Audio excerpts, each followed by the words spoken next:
नमस्कार, सप्रेम जय भीम. मी वैभव छाया. आपणा सगळ्यांचं खूप खूप स्वागत आहे वैभव छाया टॉक्स या आपल्या हक्काच्या यूट्यूब चॅनलवर. गेल्या आठवड्याभरामध्ये आपण अंबरनाथ विधानसभा क्षेत्रातल्या अनेक उमेदवारांबरोबर गप्पा मारल्या, त्यांच्या मुलाखती घेतल्या आणि जाणून घेतलं की अंबरनाथ विधानसभेची निवडणूक जी ठाणे जिल्ह्यातच नव्हे तर महाराष्ट्रामध्ये जे काही हॉट मतदारसंघ म्हणून गणले जातात त्याच्यातली जी अंबरनाथ विधानसभेची निवडणूक असते ती एक मानली जाते. तर या विधानसभा मतदारसंघामधल्या उमेदवारांबरोबर आपण गप्पा मारतोय, चर्चा करतोय आणि जाणून घेतोय की ही निवडणूक त्यांच्यासाठी ही कशी चाललेली आहे, ते या निवडणुकीकडे कसं बघतायत, त्यांची एकूण रणनीती काय आहे. तर आज आपल्यासोबत शिवसेना उद्धव बाळासाहेब ठाकरे या पक्षाचे अंबरनाथ विधानसभेचे उमेदवार राजेश वानखेडे सर आपल्यासोबत आहेत. आपण राजेश वानखेडेंकडून जाणून घेऊयात की त्यांचा या निवडणुकीतला प्रवास कसा आहे आणि येत्या काळातली त्यांची रणनीती कशी असेल आणि ते मतदारांना नेमकं काय आवाहन करतात. सर खूप खूप नमस्कार. जय भीम. तुमचं खूप खूप स्वागत आहे. थँक्यू. सगळ्यात आधी प्रचारातल्या एवढ्या व्यस्त शेड्यूलमधून तुम्ही वेळ काढून आलात आणि आपण मुलाखतीसाठी उपलब्ध राहिले त्यासाठी मी तुमचा खूप खूप आभार व्यक्त करतो. थेट मुद्द्याला हात घालतो आणि थेट प्रश्न विचारतो.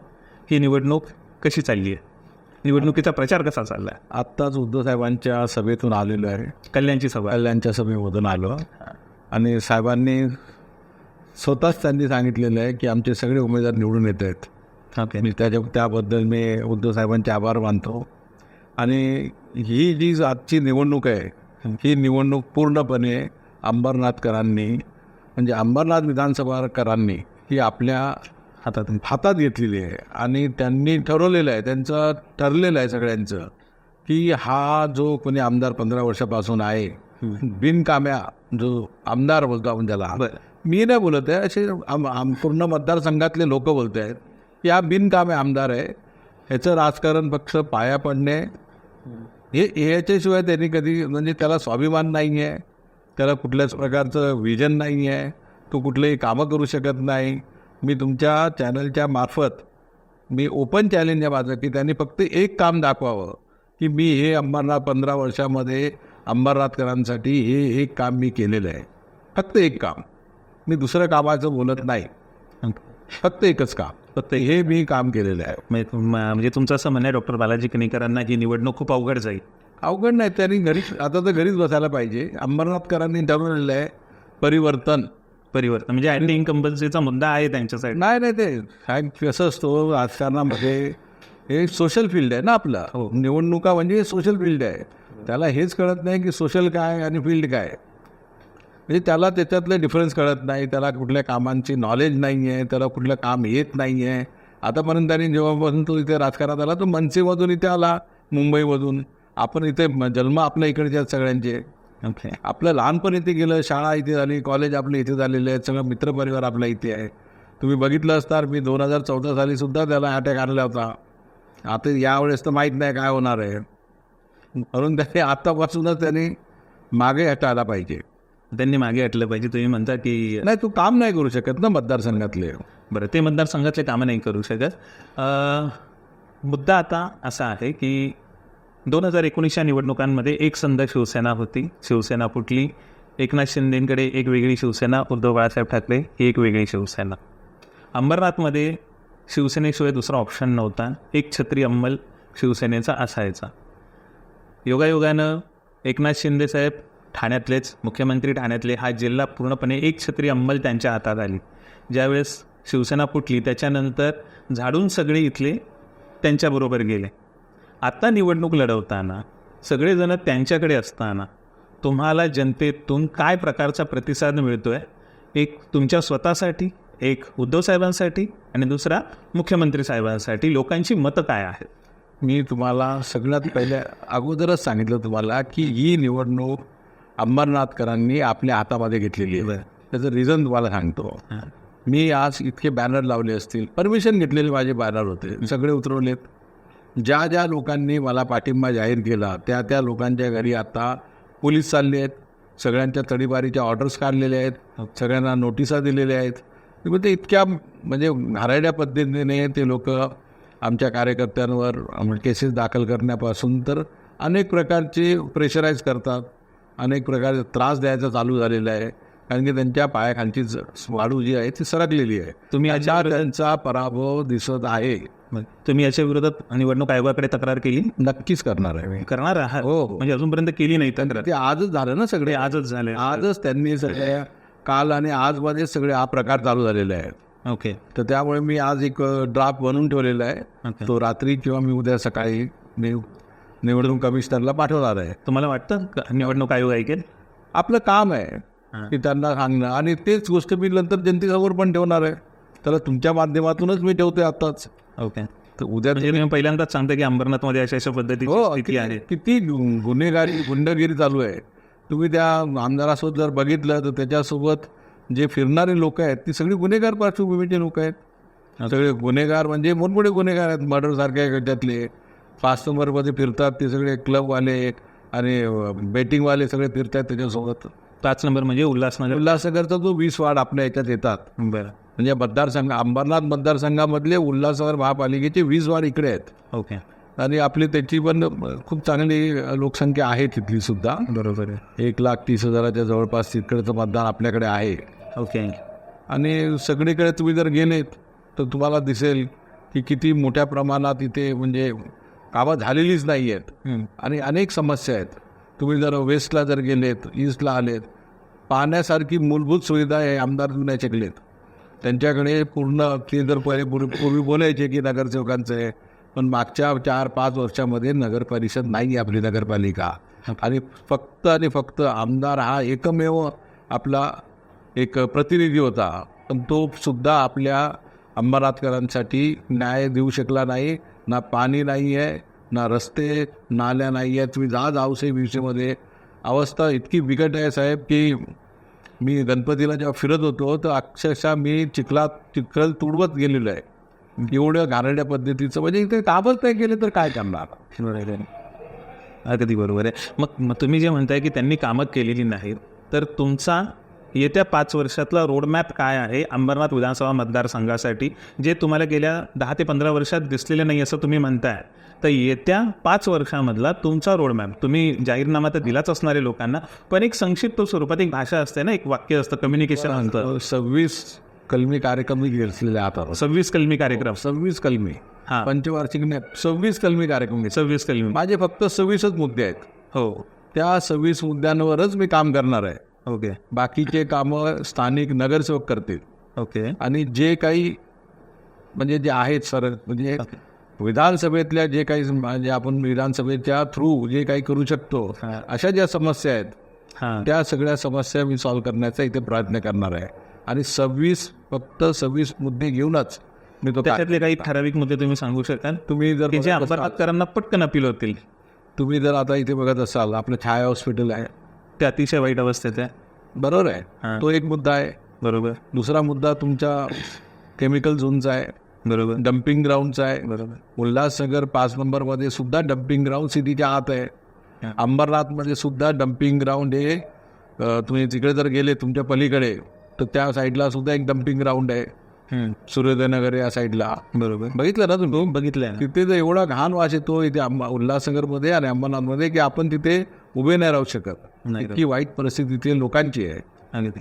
मी काही दिवसांपूर्वी मुंबईतले काही इंग्रजी वर्तमानपत्र आहेत त्यांना मी इथे स्वतः घेऊन आलो होतो आणि इथला पोल्युशनचा प्रॉब्लेम त्यांच्या नजरेस आणून दिला होता, निदर्शनास आणून दिला होता. त्यावेळेला त्यांनी त्याच्यावर स्टोरी केल्या. रात्रीच्या वेळेला म्हणजे संध्याकाळी 6-7च्या सुमारास समोरचं दिसतही नाही इतकी वाईट स्थिती अंबरनाथमध्ये असते. आपण इलेक्शनमध्ये बोलताना सहजपणे बोलतो की आम्ही शहर प्रदूषण मुक्त करू, पण ते कसं? तुमच्याकडे त्याचं काही विजन आहे का? आहे ना. मी माझ्या वचननाम्यामध्ये दिलेला पण आहे. जे काही केमिकल फॅक्टरीज इथे आहेत आपण प्रोसेस चालू करायची ना आपल्याला. मी जर 15 वर्षापूर्वी जर आमदार असतो तर आतापर्यंत सगळं झालं असतं. बरोबर. आता सुद्धा होईल. आपण ही जी काही जागा आहेत जे केमिकल झोन्स आहेत या इंडस्ट्रीज लोकांना जर आपण अपील केलं आणि महाराष्ट्र शासनाकडनं जर त्यांना आपण दुसरीकडे जो केमिकल झोनमध्ये जर त्यांना आपण प्लॉट देऊ शकलो तर ते नक्की इथून तिकडे ट्रान्सफर होतील. ओके. पण ती किती लेंथी प्रोसिजर राहील साहेब? सुरुवात तर झाली पाहिजे ना. लेंथ देश स्वतंत्र व्हायला पण तर 100 वर्ष लागली. बरोबर आहे. अगदी. कुठली मुवमेंट ही चालू करताना त्याच्यासाठी काळ वेळ लागतो. बरोबर. लागतो की नाही? अगदी अगदी अगदी. पण तुमची सुरुवात तर व्हायला पाहिजे. मागच्या 15 वर्षामध्ये हे स्थानिक आमदारांनी, जो आपला आमदार आहे त्यांनी केली काही प्रोसेस? त्यांनी एखादं पत्र दिलं काय की त्या इंडस्ट्रीवाल्याला सांगितलं काय? विधान मंडळामध्ये आपल्या तिथे कुठले ठराव घेतले त्यांनी? असं कुठलं तुम्ही ऐकण्यात आहे तुमच्या की तुमच्या त्यांनी स्वतःच्या वचननाम्यात दिलेलं आहे की मी हे सगळे कामं केलेली आहेत? त्यांनी फक्त काय केलं वचननाम्यावर? त्यांच्या ज्या कामाच्या वर्किंगमध्ये त्यांनी काय केलं? नगरसेवकांचे कामं दाखवले, हे रस्ते मी बनवलेत, या नाल्या मी बनवले. आमदारांचे कामं नाल्या रस्ते बनवणं नाही आहे, ते नगरसेवकांचे कामं आहेत. नगरसेवकांची कामं आहेत. हेच त्यांना डिफरन्स कळत नाही की नगरसेवकांचे कामं कुठले आहेत तर आमदारांची कामं कुठली आहेत. त्या खासदारांनी 6 महिन्या अगोदर जी लोकसभा झाली त्यांनी जे दिलेले होते की मी हे सगळे कामं केलेली आहेत, तो तुम्ही बघा त्यांचा तो अजेंडा, म्हणजे कामांचं केलेलं त्यांनी कार्य, जो बुकलेट त्यांनी बनवलेलं आहे तो बुकलेट बघा आणि यांनी बनवलेलं कामांचं बुकलेट बघा. ते दोन्ही सेम आहेत, फक्त नावं बदललेली आहेत. तर मग ही खासदारांनी केलेली कामं आहेत की ती आमदारांनी केलेली आहेत की त्या नगरसेवकांनी केलेली आहेत? बरोबर.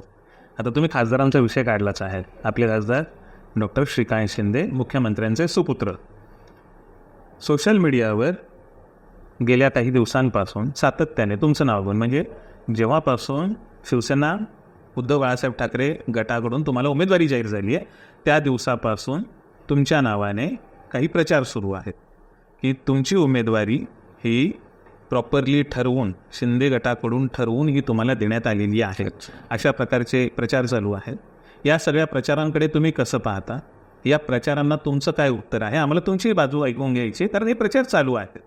हे प्रचार नेमके काय आहेत? कारण एवढी सगळी फूट झाल्यानंतर UBT गटाकडून तुम्हाला उमेदवारी मिळणं म्हणजे त्यांनी काही असं आंधळेपणाने तर उमेदवारी जाहीर तर नसेल केली. मग हे प्रचार का होत आहेत? या गोष्टी नेमक्या कुठून आल्या बाहेर?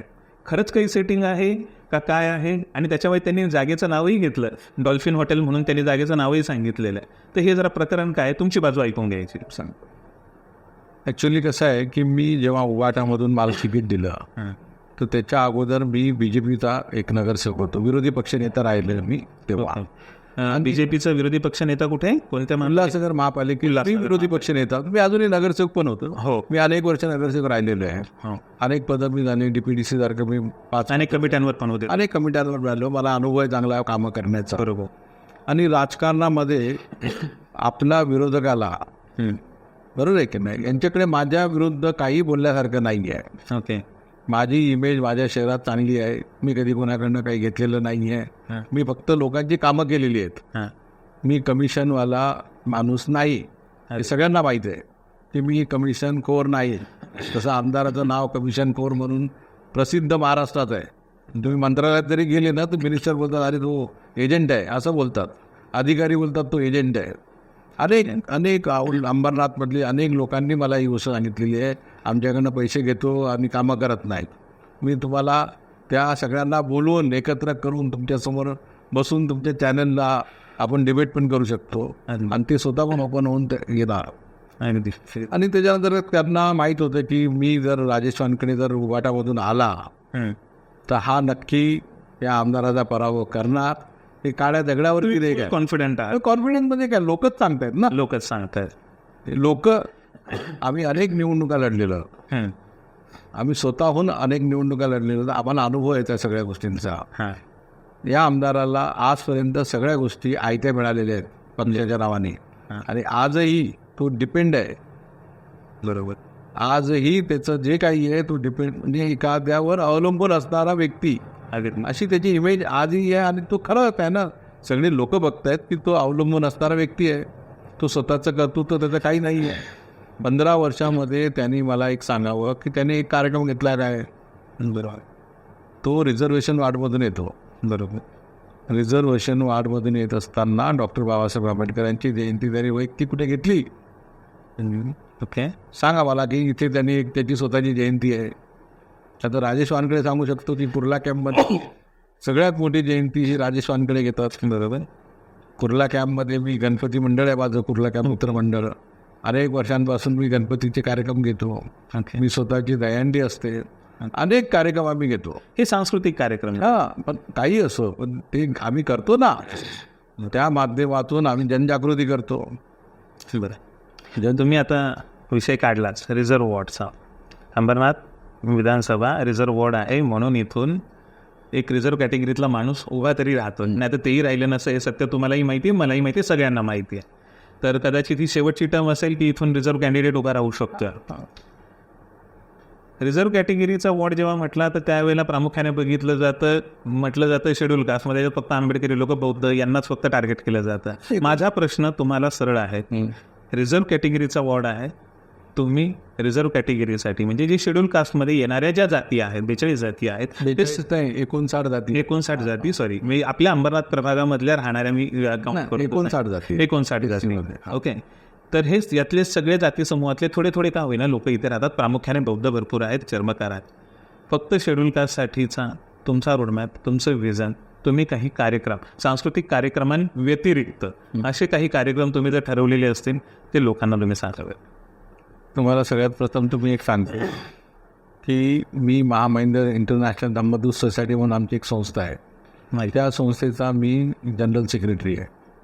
आणि त्या माध्यमातून आमचे जे काही वरिष्ठ लोक होते त्यांनी 50 वर्षापासून समाजातील जे काही आपले गोरगरीब दलित बांधव आहेत, आपले ST गरजू, त्यांच्यासाठी आम्ही शिक्षणाचं आम्ही तिथे म्हणजे लोकांना उपयोगी होईल, मुलांना ती सुशिक्षित होतील अशी शैक्षणिक संस्था आम्ही चालवतो अनेक वर्षांपासून. तो आमचा एक विजन वेगळा आहे की गोरगरिबांची मुलं ही शिक्षण घेऊन पुढे गेली पाहिजेत. बरोबर. आमच्याकडे आजही 3000 मुलं शिक्षण घेत आहेत. असे अनेक वर्षांपासून आमचं ते कार्य चालू आहे.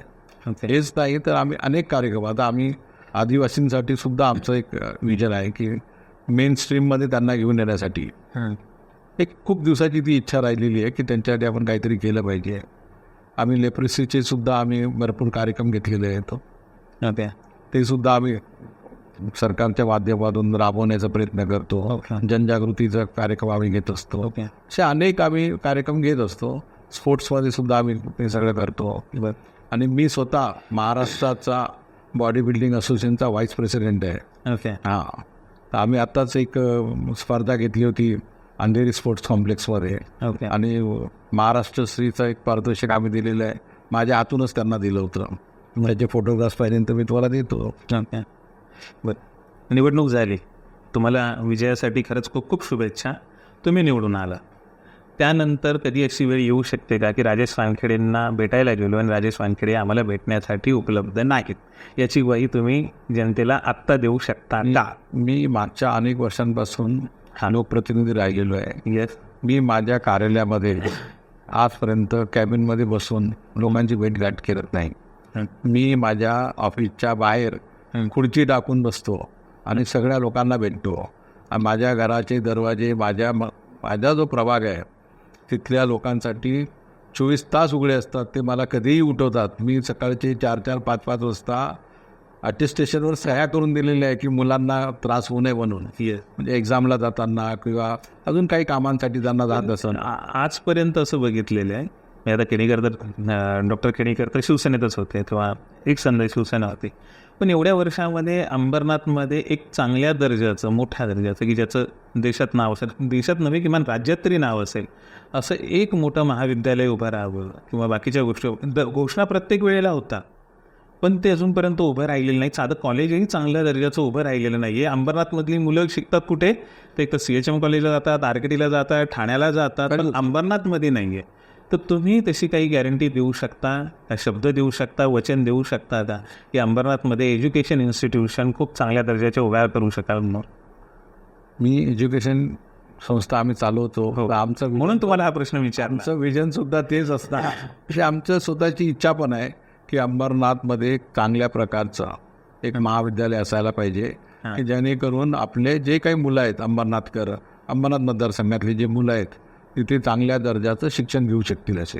आणि अनेक रिझर्व्ह प्लॉट्स आहेत आपल्या. काय पद्धतीच्या संस्थांचा विचार तुम्ही केलेला आहे? डिग्री कॉलेजेस करायचे. डिग्री कॉलेजेस आहे, आर्ट्स आहे, कॉमर्स आहे, सायन्स आहे, इंजिनिअरिंग आहे, मेडिकल कॉलेजेस आहेत. आता तुम्ही बघितलं असणार की उद्घाटन म्हणजे वचननाम्यामध्ये दिलेलं आहे की आम्ही मेडिकल, ते तर आम्ही गेल्या अनेक वर्षांपासून ऐकतो, अनेक निवडणुका गेल्या. ॲक्च्युली ते हे जे बोलत आहेत की मेडिकल कॉलेज चालू करायचं, त्यांनी चालू करून ॲडमिशन पण सुरुवात केलेली आहे, तुम्हाला माहीत असेल.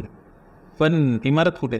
इमारत आता त्यांनी स्वतःच्याच इमारतीमध्ये सरकारकडनं भाडं घेऊन ते मला वाटते चालू करत असतील काहीतरी. ओके. पण ते नाही आहे, ते त्याला काय अर्थ नाही आहे, फक्त निवडणूक तोंडावर आहे म्हणून ते लोक हे सगळे नाटक करतायत निवडणुकीच्या आधीच आहे सर. कारण की तो प्लॉट यांनी म्हणजे अंबरनाथमध्ये जो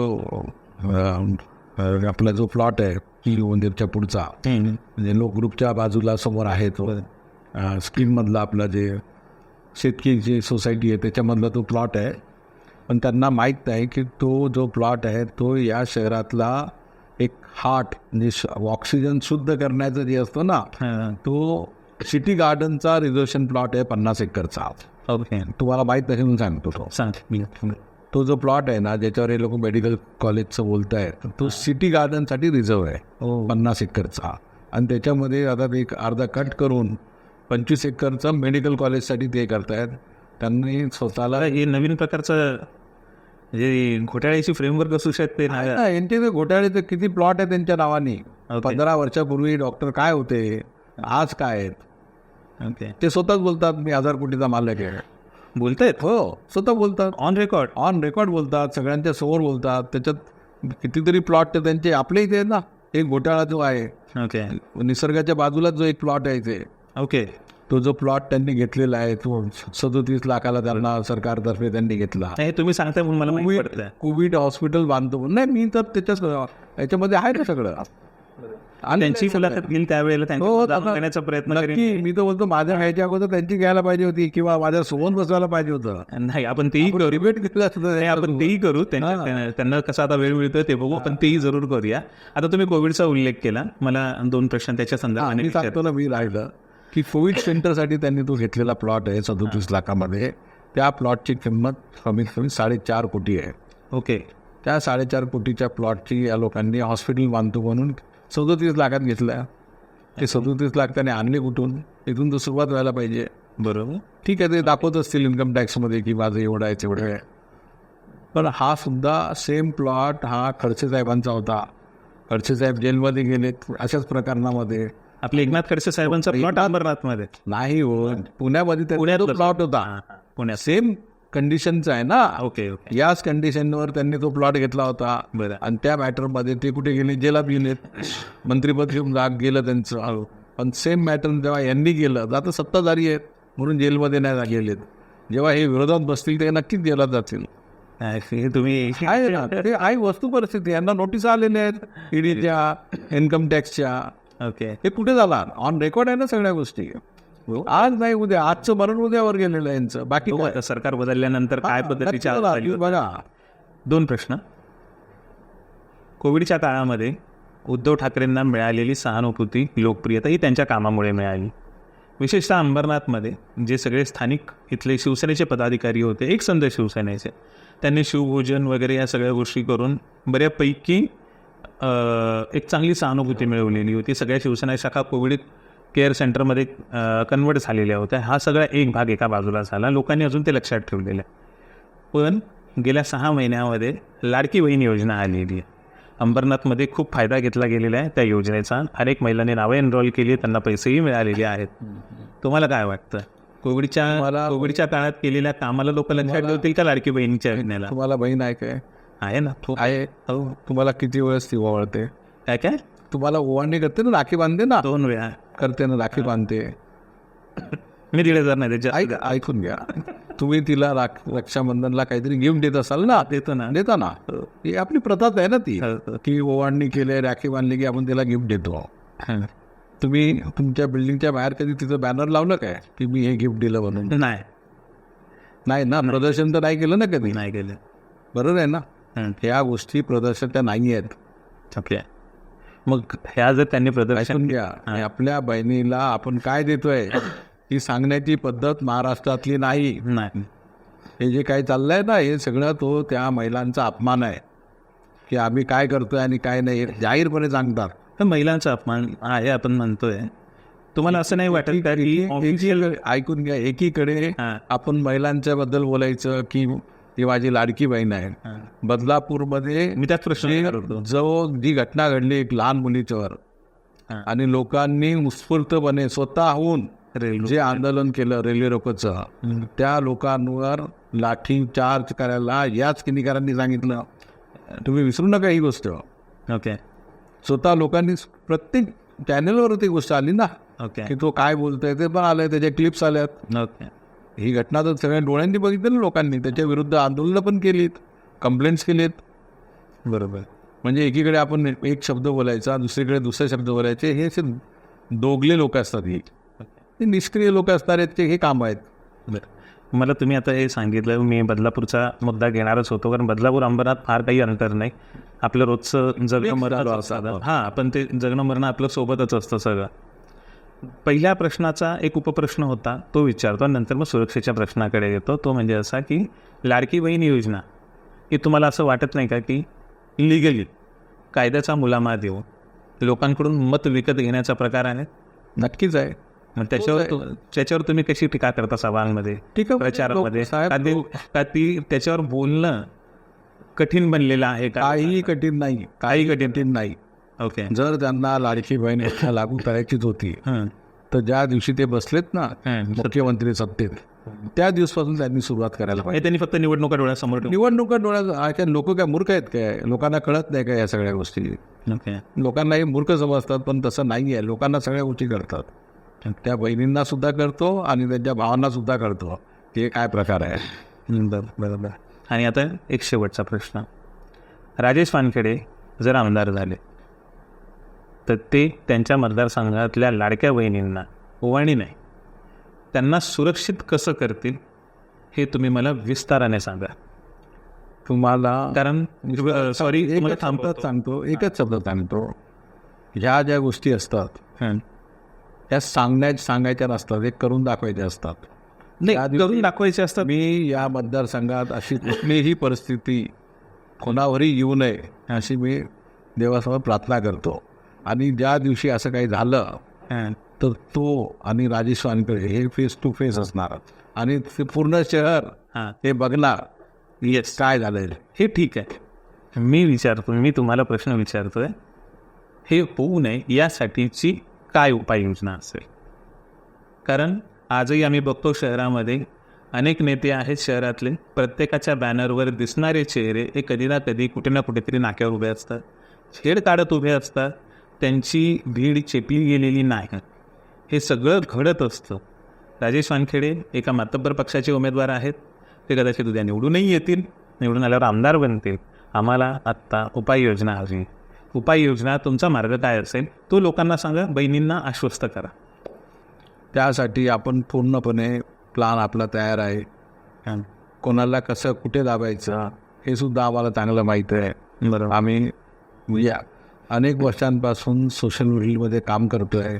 आम्हाला या गोष्टीची पूर्ण जाणीव आहे की कसं कोणाला थांबवायचं, कसं कुठे कोणाला रोकायचं आणि कुठे कोणाला सुधरवायचं, हे संपूर्ण आमच्याकडे प्लान तयार आहेत. आणि तुम्ही ते करूनच दाखवणार? हो, दाखवणार. आम्ही बोलतो ते करून पण दाखवतो. शिवसेनेसारखं करून दाखव. शिवसेना ही महिलांच्या रक्षणासाठीच निर्माण झालेली संघटना आहे.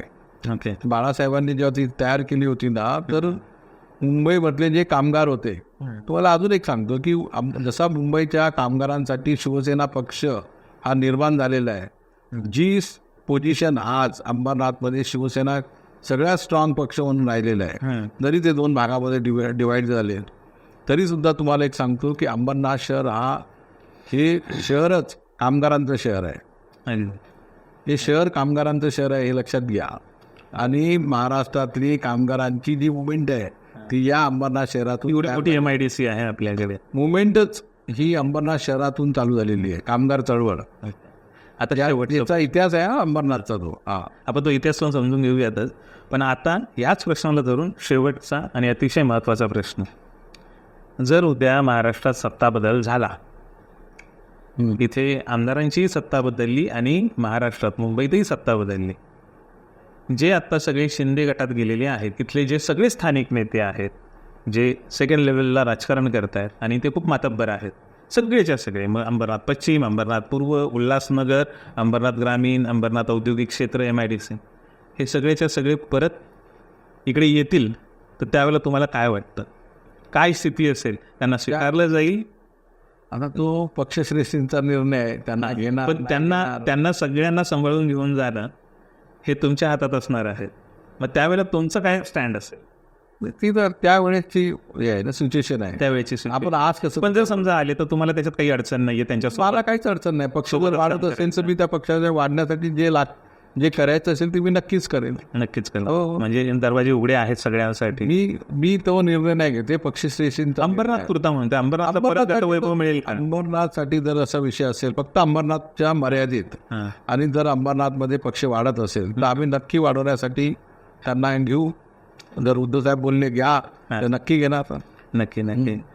राजेश वानखेडे, अंबरनाथ विधानसभेचे शिवसेना उद्धव बाळासाहेब ठाकरे गटाचे उमेदवार, त्यांच्याशी आपण गप्पा मारल्या, जाणून घेतलं की हे या निवडणुकीची प्रचार नीती, प्रचार रणनीती ते कशा पद्धतीने घेऊन जात आहेत, लोकांकडून त्यांना काय रिस्पॉन्स येतोय आणि त्यांचा पुढच्या 5 वर्षातला रोडमॅप काय आहे. त्यांनी खूप दिलखुलासपणे आपल्या प्रश्नांची उत्तरं दिली. काही अडचणीचे प्रश्न होते तेही त्यांनी स्मितहास्य करत त्या प्रश्नांची उत्तरं दिली.